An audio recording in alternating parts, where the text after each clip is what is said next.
soft like the snake? Does he feel hard like a lizard? Or does he feel like a garden hose? He feels like a garden hose. It feels kind of like a garden hose to me too. Can you see his little ear holes? Wow. Can you see his ears? Yeah. Can you see his eyelids? Let's see if we can get him to blink for you. Blink. Blink. He did blink. Very good. Thank you. You guys can have a seat for me. Now he is a carnivore. He eats only meat items. Now that seems kind of odd if you don't have any claws to claw into them, and you're not very flexible because your backbone, that's about as much as he flexes. Have you guys seen Jurassic Park, the movie? And remember when Tyrannosaurus Rex ate the lawyer? My favorite scene. Well, Tyrannosaurus Rex is what we call a shake feeder. He is also a shake feeder. When he eats his mouse, because he likes to eat mice, he bites onto it, he shakes it back and forth until he dislocates all of the bones in his neck, and then he can swallow it whole. Now the snake's skin is very stretchable, but his skin is not. It's very plated like a lizard. So he has this little accordion pleat right down his body. And that accordion pleat helps him to expand when he eats a lot of food. So that instead of making his skin really tight, his body just kind of stretches out like a little tax file. Mom knows what I'm talking about. You'll also notice that that accordion pleat ends right here. Hey, Sugar Pie, can you go sit with Mommy so I don't step on you? That would be a smart idea. Trust me, I'm really heavy. At 220 pounds, I get really upset when I get squishy things under my feet. That's a hint, Mom.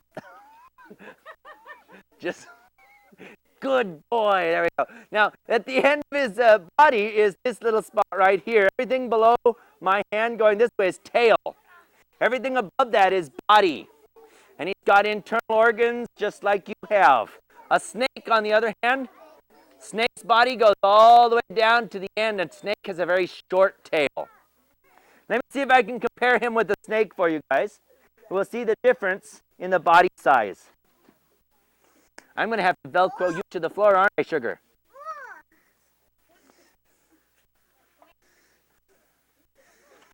Is there a mom that belongs to this cute child? An older brother, a sister, somebody to take control? Is this one belong to you? No, I'm just checking.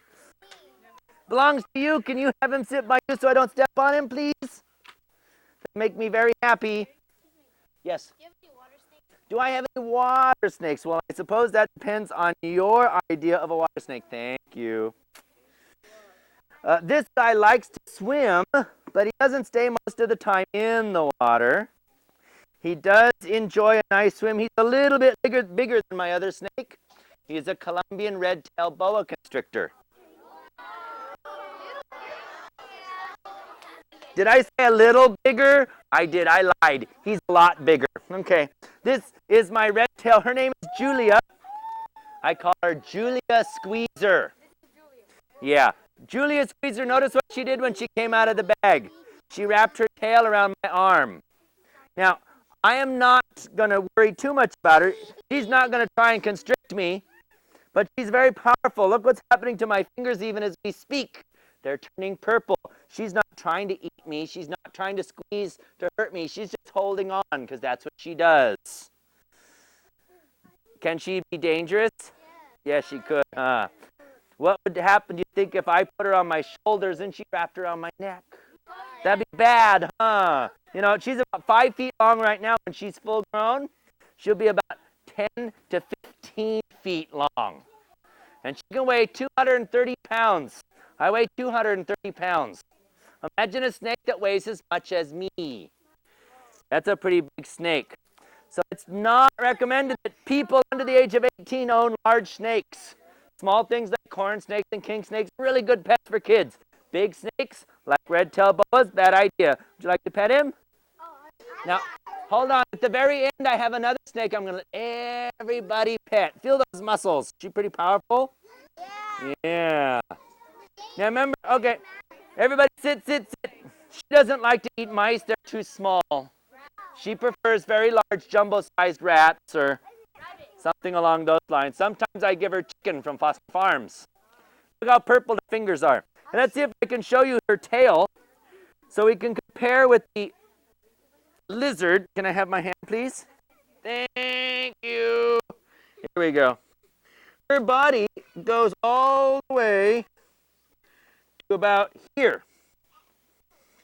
This is where the vent is. Food goes in the mouth, out the vent. That's all we need to say about that. But she has a very short tail, even though she has a very long body. Whereas the legless lizard had a very short body and a very long tail. And that's more indicative. Lizards have longer tails than snakes do, whereas snakes look like they have a long tail. But they really don't. It's almost all body, and it's pretty much all muscle. She just wants to go crawling around. And she's looking for something to eat. Yum. Does anybody have an apple? No, I'm just checking. Okay.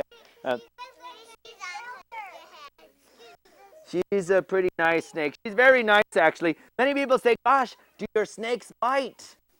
What do you think? I like to say any animal that has a mouth can bite you. How about your dog, your cat? Can they bite you? Yeah. How about your hamster, your gerbil? Can they bite you? How about your baby brother or sister? Can they bite you? Oh. How about Mike Tyson? Can he bite you? Yeah. If it has a mouth, it can bite you. Doesn't mean it will bite you. Why do animals bite? Because they're afraid or they're nervous for self-defense. An animal will bite you if he thinks you're going to harm it.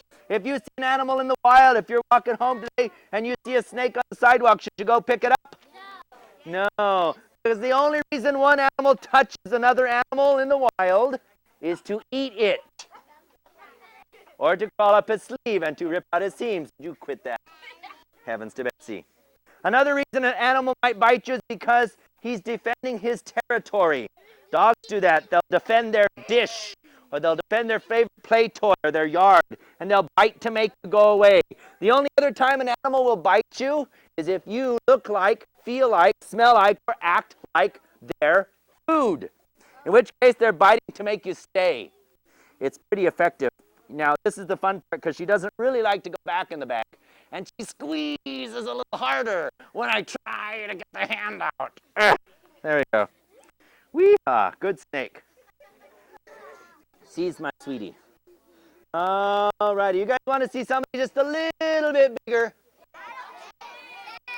I thought you might. How many of you have read the story, The Jungle Book? It's right here in the library. Jungle Book by Rudyard Kipling. The Jungle Book tells a story about a bunch of animals and a kid named Mowgli, And in the story, there's a big, long snake. What's the snake's name? Not anaconda. That's in South America. The Jungle Book's in India. What's his name? Who knows the name of Kaa the python? What's his name? Kaa. Very good. Kaa is an Indian python because he's from India. Well, right next door to India is another country called Burma, and it's the very same jungle. And in the Burmese jungle, there's a python called the Burmese python. This is my Burmese python. Her name is Goldilocks. Yeah, I named her Goldilocks because she's an albino, so she's bright yellow. Because I'm a blonde. Yeah. Okay. I also call her Goldilocks because she's pretty big. She had the 3 bears for lunch. Okay. Did I say she was a little bigger? I lied. She's a lot bigger. Goldilocks is right about 12 feet long. She weighs right about 55 pounds. And she's not full grown yet. When she's full grown, she can be up to 22 feet long. And she can weigh over 300 pounds. And I want you to look all around the room, look all around the room. At 300 pounds, there is nobody you can see that she could not eat. Welcome to the food chain, boys and girls. Predator and prey. You know what? I need a couple of volunteers for this one. Let's go. Somebody who hasn't been picked for anything yet. In the blue, right there. You haven't been chosen for anything. All the way there in the blue, and over there in the shirt over there. And oh, you can come up too, little girl. I want you to stand behind me and hold out your arms. Okay, turn around, face the camera. Come on this side of me. Come stand right next to me. Stand next to me. Hold out your arms. There we go. There we go.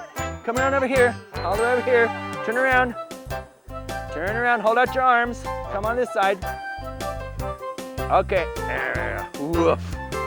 What do you think, guys? Man, is she pretty cool or what? Now she's an albino because she's missing one genetic marker.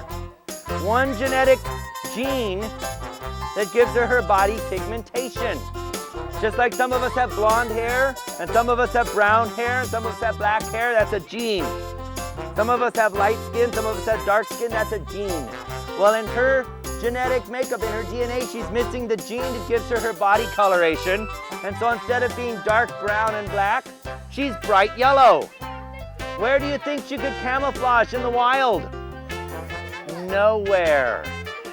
Bananas are only yellow when they're rotting. Okay, most of the time they're green. She couldn't do very well there. You know what? In the wild, an albino animal almost never survives. They always become prey for somebody else. Okay, you know what we're gonna do here? I'll take her back here. Ooh, what could eat it? Anything that liked meat. What we're gonna do, I'm gonna have you guys make a nice straight line up over here. And I'm gonna let everybody pet.